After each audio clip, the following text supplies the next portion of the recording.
Welcome everyone to this brand new edition of Did You See That? I'm Mike and thank you for tuning into this video where today I've got to give an awesome and special thank you to Sam, who's from Guerra Ventures and also supplied this screener to me to Apartment 413, which was actually showcased in a couple of film festivals including CineQuest and Austin, and I believe that it is due to come out on September 17th. Anyway, the movie itself is directed by Matt Patterson, who is mainly known for doing like shorts, and he's done a couple of like TV episode features before. Now our stars of the movie is Brea, who you may know as a character called Andy in Dexter, and then we also have, I would say, an up and coming actor called Nicholas Saenz, who plays Marco Reyes. It's around Marco Reyes, who has got only a set amount of time until his partner Dana is expecting their first child, but also has got to find this time before he kind of loses himself. So going into this movie, I was completely blinded because I never heard of it. I didn't even know what the film was about. I didn't even know the stars or anything like that. So what can I honestly say about Apartment 413? I really have got to praise the direction and the acting in this movie, because all around the direction and the acting for most part was solid. I've got to admire Matt Patterson for doing short movies and also TV episodes before and then turning this into a featurette movie, because firstly I can't imagine that transition was easy. I've reviewed a lot of movies as of late with directors who are approaching their kind of first directorial debut, like Jason Mack for example, and especially on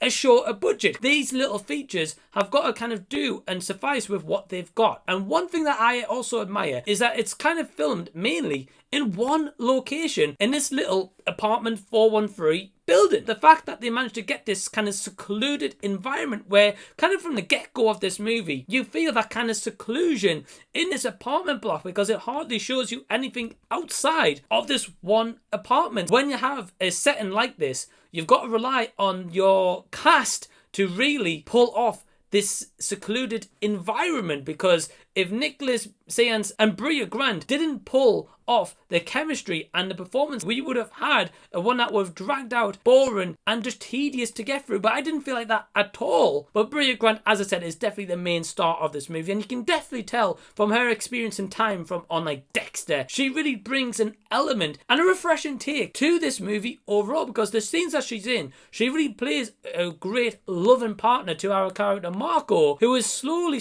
throughout this movie transcending into a crazy divergent path. And with that path that he's going on, is there really any chance of him surviving and getting out of this brink that he feels like he's teetering on every single day? Because it's kind of relatable in terms of like, this character Marco doesn't have a job. He's got his partner also who's expecting a child, and she is providing for him in terms of she's got a job in a school. When she goes on maternity, who's going to provide then? You know, you need that money and stability in life. And I also love the fact of the subtleties throughout this movie. It might show a scene in a cupboard and showing every day that a loaf of bread is slowly going down in terms of the consumption that they have every day, and they're kind of on the borderline in terms of topping up that said food item. So I just really respected like the nuances as well throughout this movie, because with the very small budget that he must have had is the fact of the camera trickery that he plays on you as an audience member. There's this one moment where our main character Marco trying to make it tidy and pressing his lady, whereas the next second when it transitions, the apartment's a complete tip. And it's not because Marco's made it like a complete tip, it's just that camera trickery blurring the line between okay, what is real and what isn't. It's just kind of nuts. The camera style plays out throughout this movie, and that's definitely one thing I can definitely commend. If I was to go on to my negatives, I didn't feel suppressed by the 76-minute runtime. I definitely felt as if they could have maybe shaved off 5 or 10 minutes here or there, and there was one element of this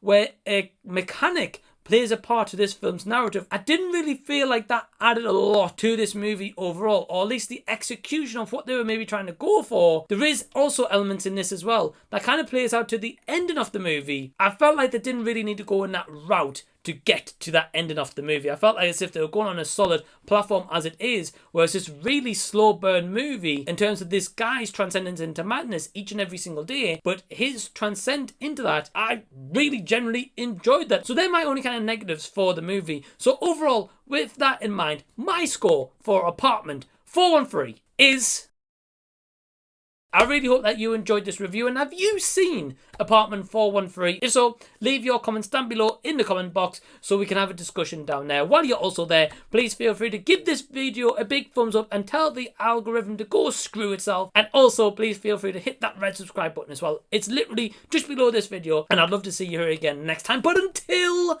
that time that you see me, I'll be seeing you later.